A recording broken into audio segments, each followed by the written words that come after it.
Hello everyone and welcome to my new video. What is this video about? Well, I'm going to explore some time-warped beats and rhythms in Live 12. What do I mean by that? Well, really what I mean is I'm just going to explore this time-warp MIDI transformer that's one of many of these MIDI tools new in Live 12, but also kind of look at ways to do it using some more old-fashioned ways. Well, when I say old-fashioned, as in ways that I might have tried to do it before Live 12 came along and introduced all this cool MIDI stuff, and that's to sort of try it with MIDI effects as well, and just to sort of explore what this is like.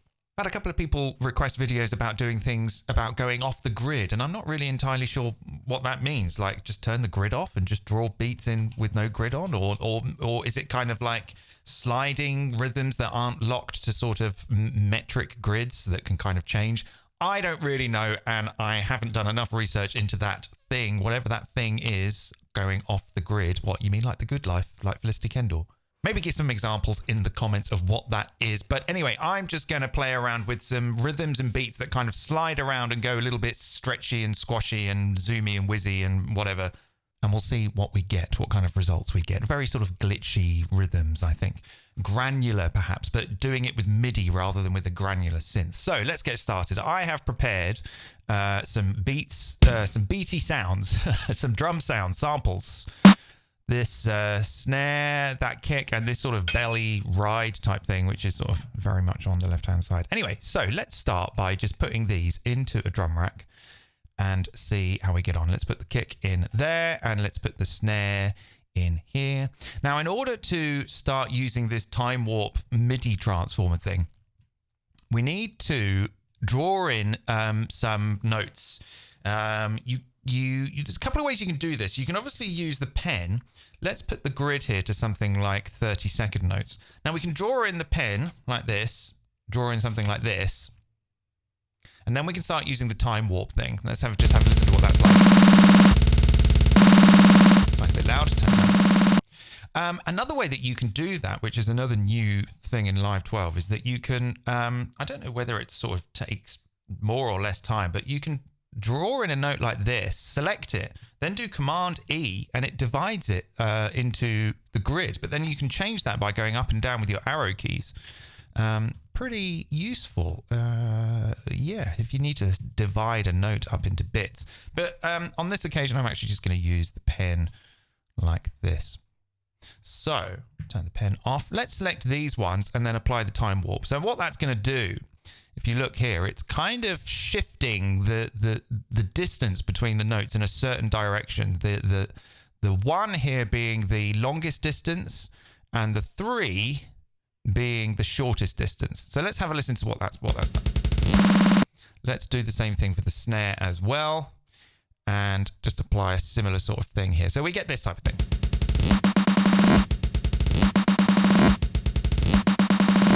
Sort of bouncing ball beats, pretty interesting stuff.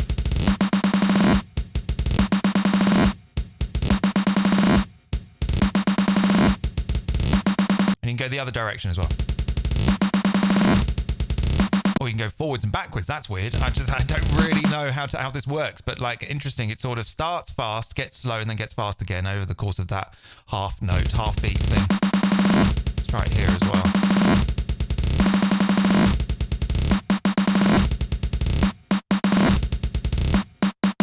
So I guess we can reset it like this.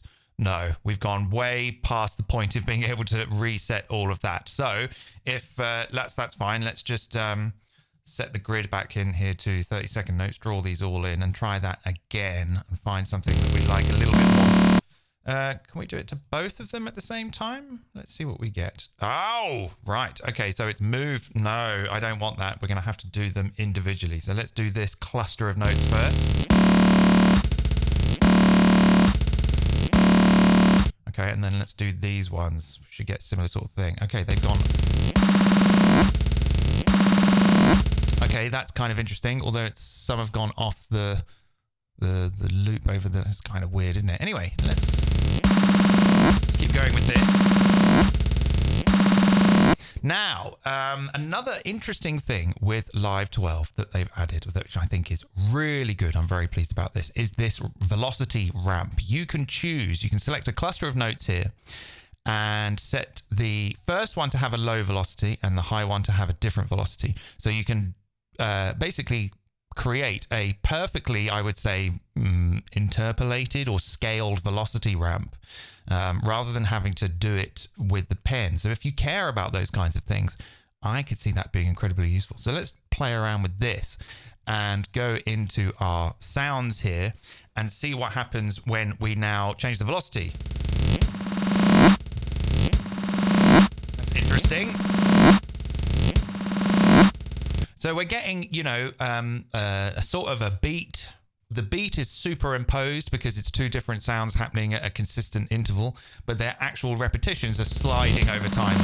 Been time warped, isn't it? That's really rather satisfying, if slightly weird. But let's keep going. Let's swap out the samplers here the simplers here. Let's click simpler to sampler for both of these and explore some more stuff that we can do because, and let's turn the snap off. No snap, thank you, snap off. Right, so, and what we could do is that we don't have to just use velocity to change the volume. In fact, I'm going to turn that off. I'm going to turn that down for that one and turn that down for that one too. We can use the velocity to do something like change the start position. So let's set the velocity to change the sample offset of both of these sounds. And then we're kind of getting into granular territory. So if we actually look at let's put these into the same window. If we look at the samples here, you can see how we're sort of moving through the sample now because the velocity is saying it at a low velocity, play at the start, and at a high velocity, play at the end. So we can sort of maybe pull the sample ends down a little. Now, if we play around with the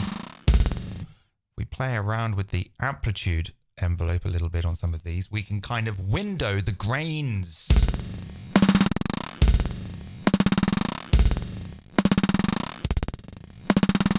Isn't that weird?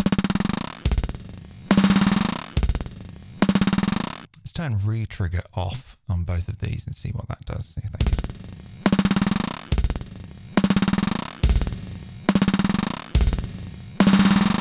Now again, we've got time to velocity, so let's actually use the velocity to see if we can change the envelope times and see what that kind of gives. Yeah, weird stuff. Let's go in the other direction.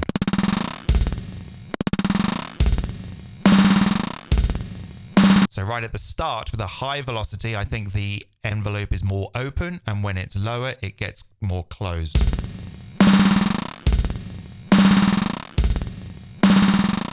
Okay, let's come down a little bit on the volume on both of these. It's a bit loud, right?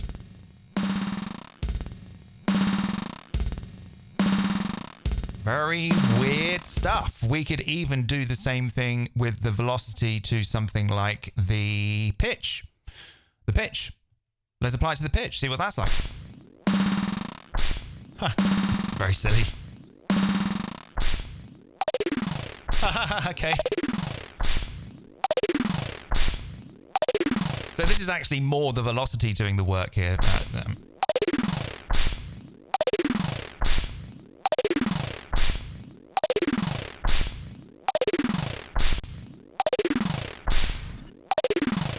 How very interesting. All right, let's add in that ride sound. That clip is a little bit silly. I'll leave that one in. I'm gonna duplicate that one and maybe put some of these settings back. That pitch was funny for a little bit, but I don't want to use it all the time. Let's listen to this now. Okay, and what's interesting about this is that you can have different ones depending on which cluster of notes you're using. So let's drag in this ride symbol, and again, let's do simpler sampler here, and let's maybe draw in some 30-second notes all the way along for this ride. And we'll say for this ride, it's going to start really slow and then get really fast over the course of the whole pattern. So that's, oh, it says there, times 10 speed. Okay, that's interesting. Can I just type in 2? No, okay, let's just try, see if I can find times 2. Roundabout.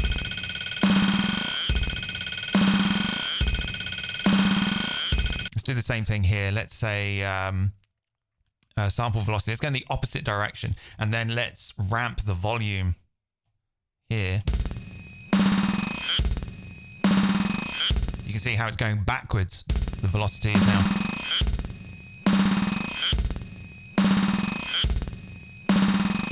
How very weird. Time warped beats.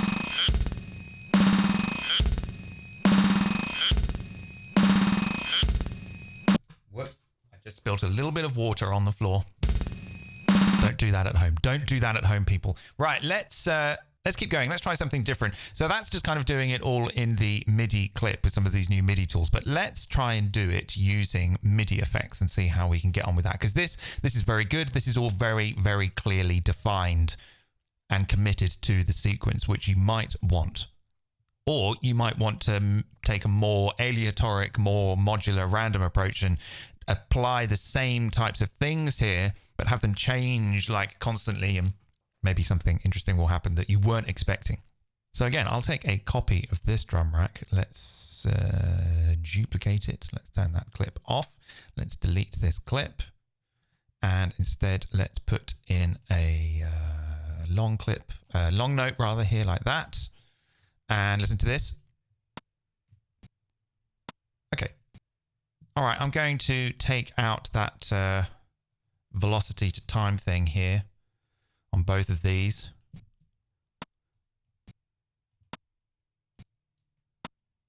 It's interesting. Why are they still really short? It's because I'm still using the sample offset. Yeah, I don't want to do that right now. I've already done that in the other one. Let's turn those off. Okay. Let's turn the snap off. So let's try and use the arpeggiator on, where should we do it? Let's try it before the drum rack first. Let's turn the, set it to milliseconds.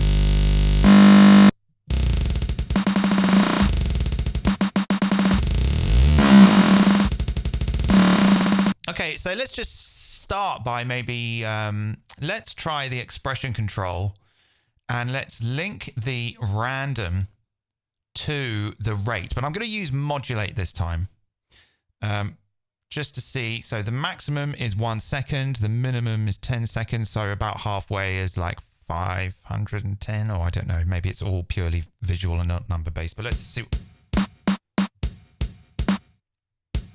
Okay.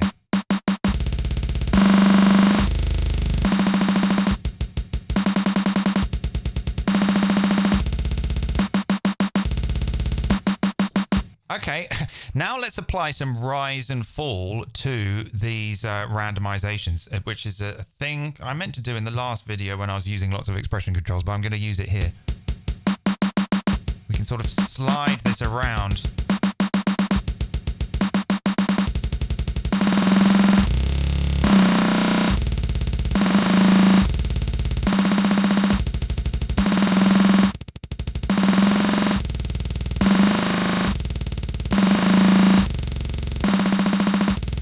Okay, let's maybe put like a quarter note ride cymbal in here. Oh, quarter note ride cymbal here like that. Okay.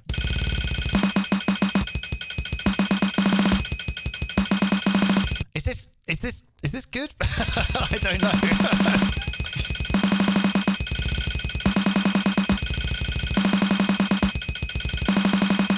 So the thing is that we can't use the velocity ramp this time, but that's okay, because what we can do is we can use the velocity plugin, and yeah. So let's do the same thing again. Let's link the velocity to the sample offset on all of these, and modulate the velocity plugin to get us to sort of move around the sounds.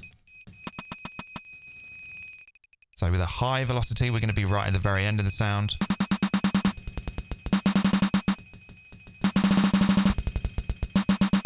Okay, let's use the expression control here. Let's set one of these to random, and I'll keep it on modulate, and let's map that to the output high on the velocity. And we'll apply some slide here. Let's say 200 milliseconds.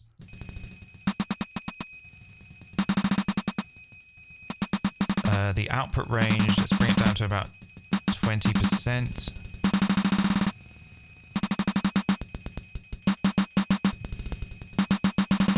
Kind of weird, right?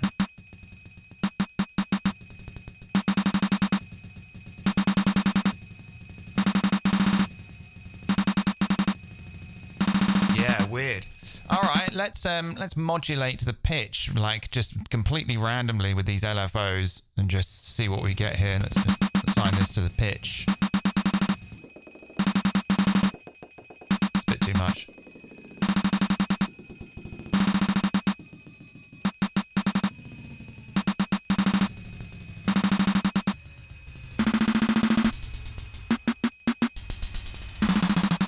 Oh.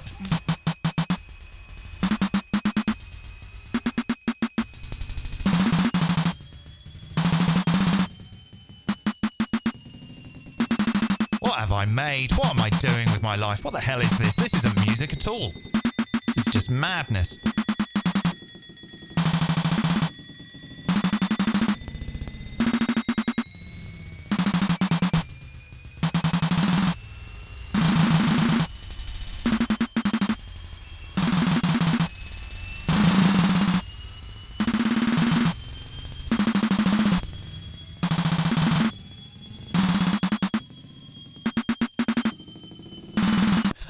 I'm sort of weirdly going into a trance, but anyway, you can sort of see the difference there between, you know, you can sort of achieve similar results, but actually what we're doing is we're kind of allowing them to kind of change over time. Let's take a copy of this one again, but rather than do it globally for the entire drum rack, let's do it per drum rack cell. So let's pull in the arpeggiator here and fire off this. It's fun.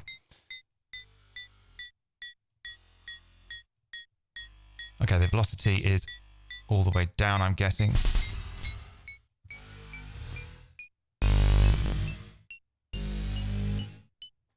Mad.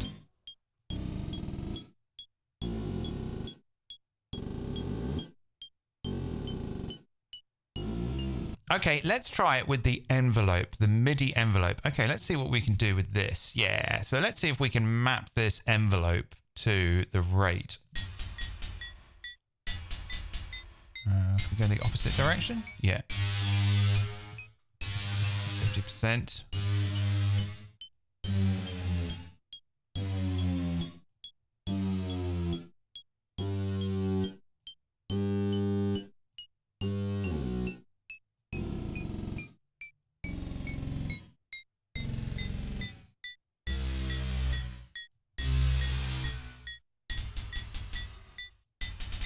Okay, velocity, I don't want that.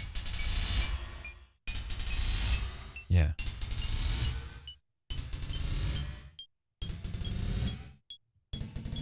And let's see if we can map the same envelope to the velocity. All right, interesting. All right, this might take a little bit of time. Let's keep going though. Let's bring in the envelope MIDI, the arpeggiator, and the velocity here.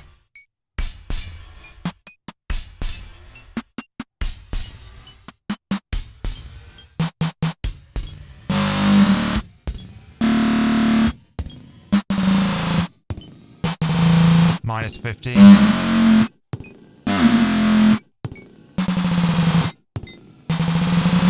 Yeah. And let's try the same thing with... Oh, hang on, we didn't map the velocity. Let's map the velocity here.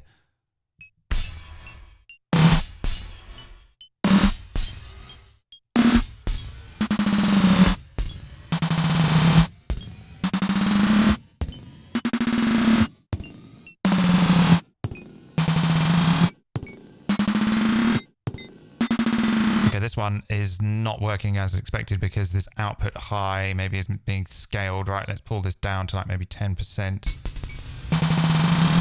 I'm looking at the right one. The opposite direction. Yeah.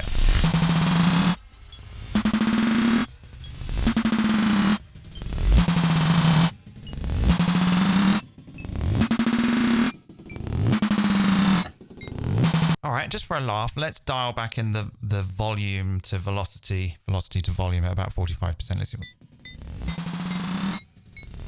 Let's do the same thing now for this ride cymbal. These beats are just crazy, yo.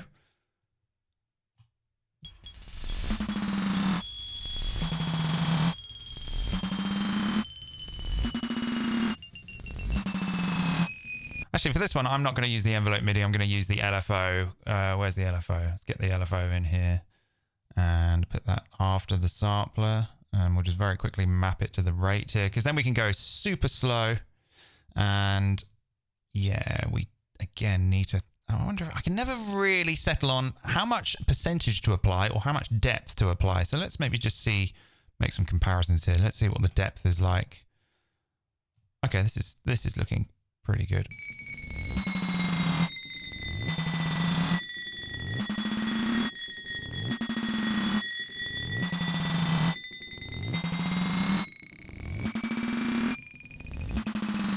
That's kind of weird.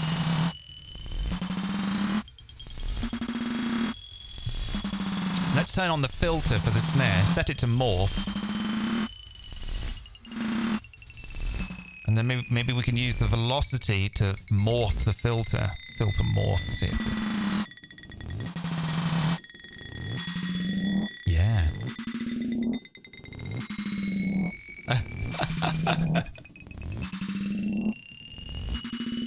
Okay, we've lost a little bit of some of the definition here. So let's maybe bring raw in. Where's raw? When I say definition, it's lost its percussiveness.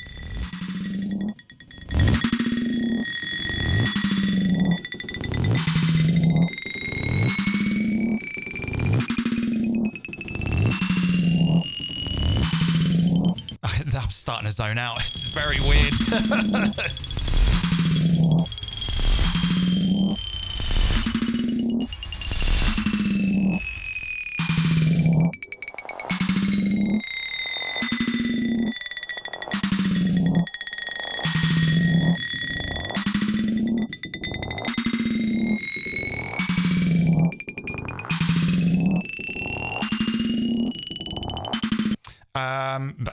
I mean, this is just madness, really. I mean, if you're still watching this video, then fair play, because this is very strange. Sort of fun at the same time, because it's like what we've done here with the time warp thing, but this is like very, very, very clearly defined. Very predictable. Slightly weird, but very predictable. Let's listen to this one, which is more modular and unpredictable.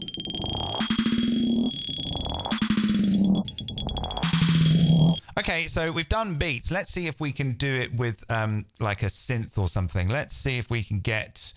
let's get a synth in. Which one should we get? Let's just use drift, shall we? I mean, I have no idea how to use it. I've been using meld so much. Let's draw in a note here. And let's legato that. Where's legato? There it is. Let's legato that. And let's maybe take a copy of that and just do like some sort of strange chord here. That's a fourth. Let me see. Wow, a little bit low. Let's go up a couple of octaves. And let's try the time warp thing with this. But actually, no, let's take out the chord. No, let's leave the chord in. And then let's try and do the time warp here. So we're going to have to divide. So I'm going to divide these up now. Divide them up into, let's go up to 30 seconds. Yeah, that's fine. And then apply the time warp, see if this works. There we go. Okay, so we can't really hear it because the decay is too long.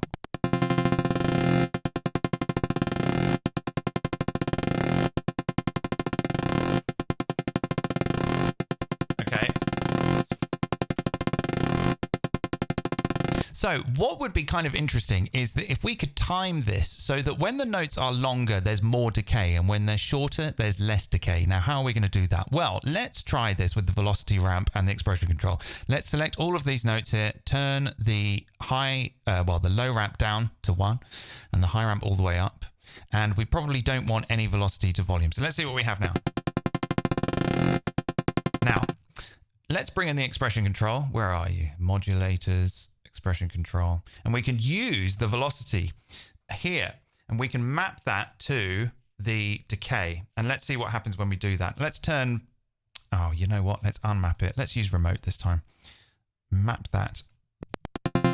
Right, you can see at the start when the velocity is low, we've got a very short decay. But I want to invert that. So let's first flip the range. Let's say high output, well, a low output of 100%, a high output of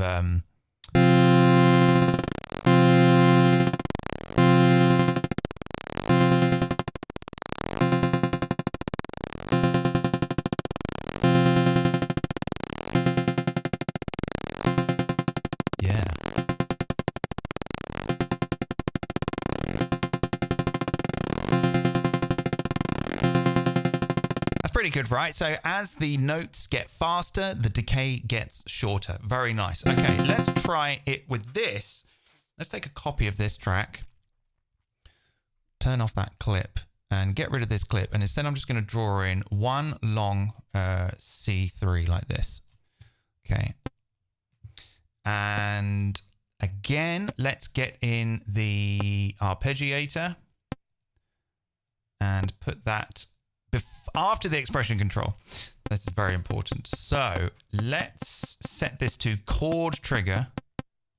Put it to milliseconds. And let's get a scale in here. Let's just bring in C Dorian or something. And then let's bring in a random here and a chord. Let's put the chord maybe here. This is fine.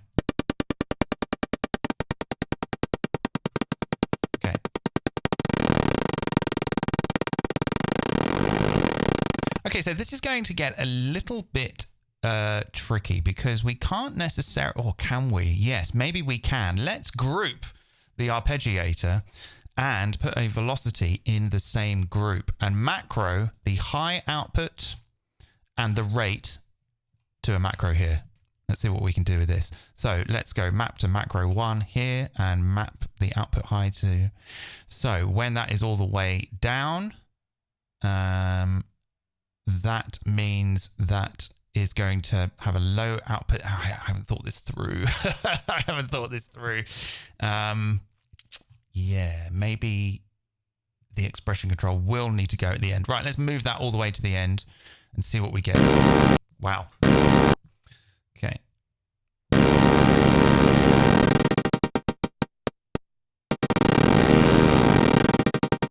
Okay, so the maybe is working, but we're going to need to invert the output high mapping so that, yeah, so when we're at a very long or slow, you know, a slow rate on the arpeggiator, the velocity is low, therefore the expression control, which is mapped to the velocity to the decay, means that the amp envelope will be more open. Does that make sense? That's a bit of a brainful, isn't it? There you go.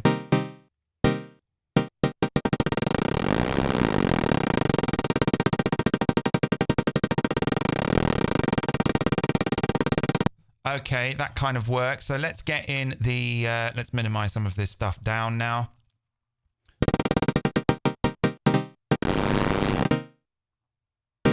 Okay, maybe this still needs a little bit of work here.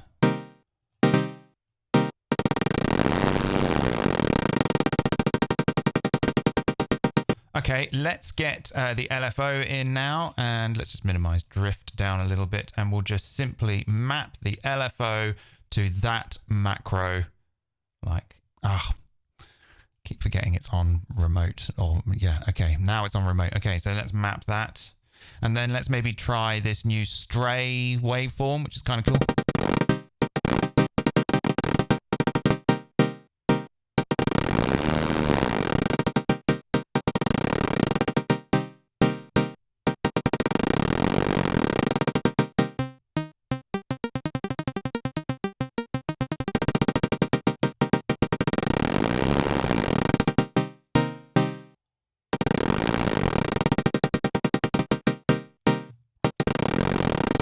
Yeah, I think it probably could use a little bit of work and perhaps even done in a completely different way. But I think when you're doing this kind of stuff, it's a good idea to compensate the amplitude envelope decay for the rate at which the notes are being re-triggered, so that it doesn't get too much. And then you've got to just kind of fine-tune that.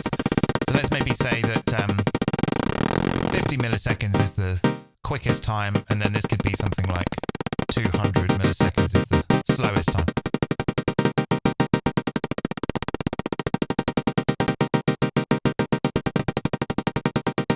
I didn't randomize the chord. Here we go.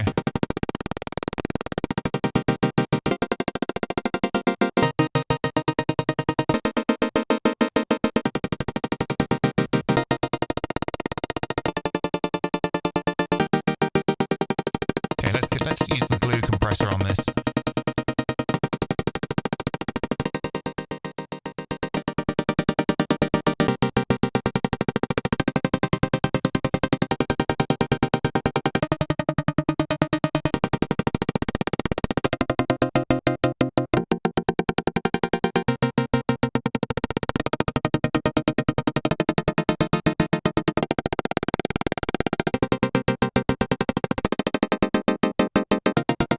Pretty weird.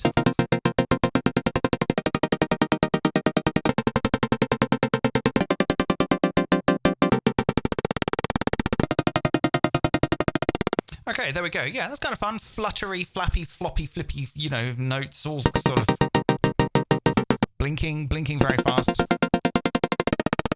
So that one's done using MIDI effects and modulation, and then this one is done with the time warp. So if you want to keep that time warping consistent, then you can do that here as well. And of course, you can route the output. If I make a new MIDI track here, and then I just say I want the output from Drift 8, post effects, and then like record a bounce of this. Let's trigger these two at the same time. Oh, all right. Well, that's not then. You can see how this is all going to get recorded over. Those velocities. Look at that going up and down. Woo, that's fun.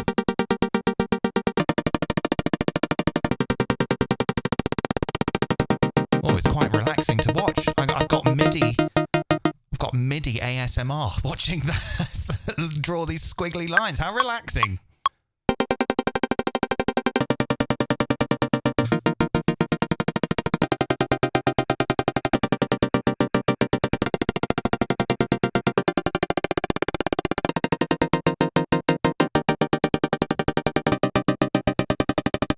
Quite a cool music video for Instagram or something.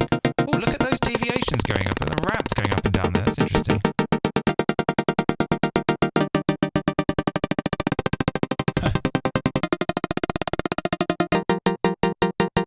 Pretty good fun. Where's the... Let's listen to some of these.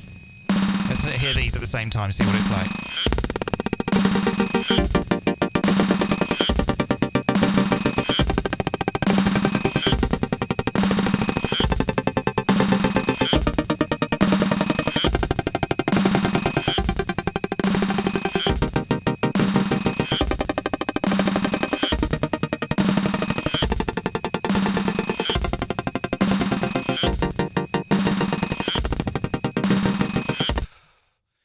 Yeah, it's kind of interesting because it's sort of music, because the interval at which these events happen is consistent, but their actual rhythms are not, which is kind of interesting. Anyway, there you go. So that is how you can make some time-warped beats and make squiggly lines with MIDI in Live 12. Hope you enjoyed that. I'm going to go and put this on my Patreon now, where if you'd like to support this channel and get access to all the projects I post, you can do that there, and it all goes towards helping me make more content like this, which I hope you enjoy. Thanks for watching. Go and make some wonky, weird beats. Okay, thanks everyone. See you. Bye.